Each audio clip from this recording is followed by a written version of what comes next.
The Unsolvable Puzzle. I'm currently in the third trimester of my first pregnancy. My partner passed away suddenly 2 weeks after we found out I was pregnant. My mom offered me my old room back in her house so I wouldn't be alone, but I can't bear to leave our home. All my memories of us here together are too precious to me to leave just yet.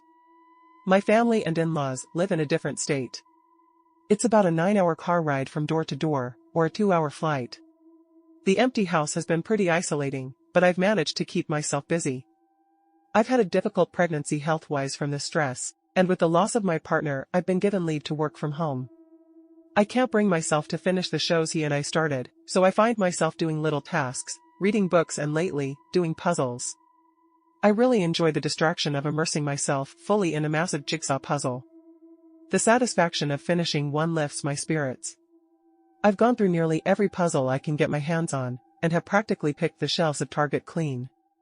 A few days ago, my elderly neighbor passed, and her daughter did a garage sale shortly after to clean out some of her random belongings. Her mother had an extensive puzzle collection. I bought the lot of them, much to her surprise, as they were all vintage and over 1,000 pieces.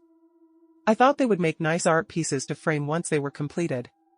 I was looking through my new finds when I spotted one in particular that caught my eye. The box didn't have a picture, it just said, "Can you solve me?" Impossible Puzzle in bold letters across the front. There were no further details except that it was over 1,000 pieces. I was intrigued and decided to crack open the dusty old box and give it a shot. I began looking over the pieces, sorting them into piles according to shape and color as usual, when I noticed they were mostly black and oddly colored. Lots of red. I couldn't figure out what the picture was supposed to be. I guess that's what makes it an impossible puzzle. I've been working on it tirelessly for days. It's like I feel compelled to complete it. It's really been helpful for me, since getting up in the morning has been hard since my partner passed. It's like it gave me a purpose, small as it may be. For some context, my husband was hit by a drunk driver 5 minutes from our house while heading home from dinner with his brother. I heard the impact and came outside before our neighbors ushered me back inside, saying I didn't need to see. His mother wanted him to be cremated, and after talking to the funeral director, I agreed. Apparently he didn't look like himself, and open casket wasn't an option. I don't know exactly how he died in the crash, and I don't think I want to. I stay awake at night picturing it. They say your imagination makes it worse, but I have this gut feeling that the reality was worse than anything my mind could cook up. At least I have some small piece of him living inside of me. I'm having a girl. I think I'm going to use his middle name, James, as her middle name. I want her to have as much of him in her life as she can, even if he can't be with us in person. Yesterday afternoon, I got about a fourth of the way done with the puzzle. It was starting to take shape, but I couldn't tell what exactly it was. It's very fuzzy, like the image was moving when it was taken. It looks a bit like a photograph. I could vaguely make out that the subject is male with dark hair, but I couldn't make out any other features. That was until today. I worked through the night, stopping only for very frequent bathroom breaks and a few peanut butter sandwiches, my latest craving. I managed to nearly finish the puzzle, save for 6 pieces. I can't finish it. It's a male subject, brown hair, in a gray heathered shirt and blue jeans. I know that shirt, I washed it a million times. It's my husband. It's the crash. I don't know how it's possible, but the puzzle made a perfect photo of the impact.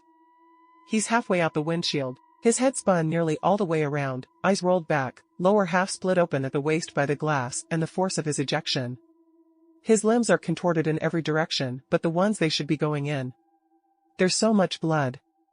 God, there's so much blood. He's ripped open like a gutted fish. I can see he's in pain, horrible excruciating pain. I can hear it, I can smell the gas, the blood, the impact, the screams, the sirens. It's like it's coming to life around me. It made me want to die. I can't put the final pieces in. I don't want to. I know I don't want to see the full image, but it's like something beyond me is forcing my hand. The puzzle is on the floor in the living room, the final 6 pieces sat beside it in order. I can't tear my eyes away. I can't sleep. I can't eat. I must finish it. I have to. I understand now. I understand why it's impossible to solve. It isn't that it's hard to do, or tedious or too long, it's that whatever it shows you, you cannot bear to see. I don't know what I should do now. If I don't complete it, I know something bad will happen. It's this feeling of impending doom I can't shake. But if I do, will I be able to handle what I see? I don't know anymore. I just don't know.